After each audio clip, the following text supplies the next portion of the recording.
changed, even though we're in a different place 4 years on. But it is striking, not to get into Michael's territory here, but the second time in our history we've had 3 consecutive 2-term presidents. Absolutely. So much political ferment, and yet that measure of consistency is notable.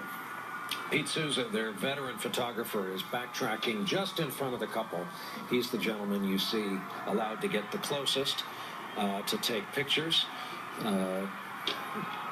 Vic, the president's lead agent, is the gentleman with the goatee to the president's side, walking a comfortable but safe distance alongside the couple.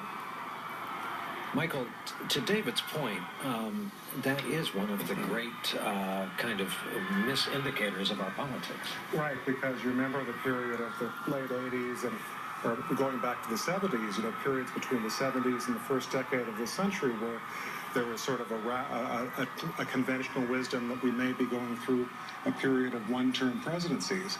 But in a way, this may be a case of the exception proving the rule, because if you look at the margins by which many of these presidents got office in the last 12 years or so, very close election 2000, extremely close election 2004, somewhat close election, it seemed, in 2012. So in a way, this may be as much flukish as it suggests a pattern. It's a beautiful picture. We, as we said, have been blessed with this, considering everything else that could be going on a January afternoon. What a beautiful afternoon in Washington. Beautiful weather. Cold, yes, but the sun is out. And Brian, there's something very retro about this that I think we as Americans like. We like this pageantry. We like the tradition. We talk so much about security, but we want our presidents to get out and walk a little bit with the First Lady so they can be seen, so we can have all these cultural reference points and historical reference points.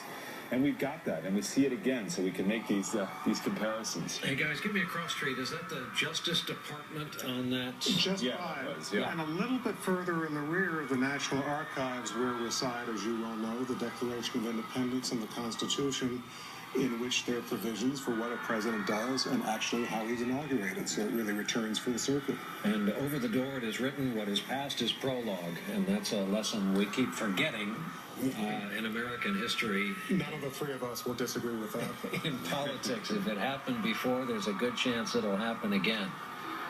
This is just a beautiful live picture.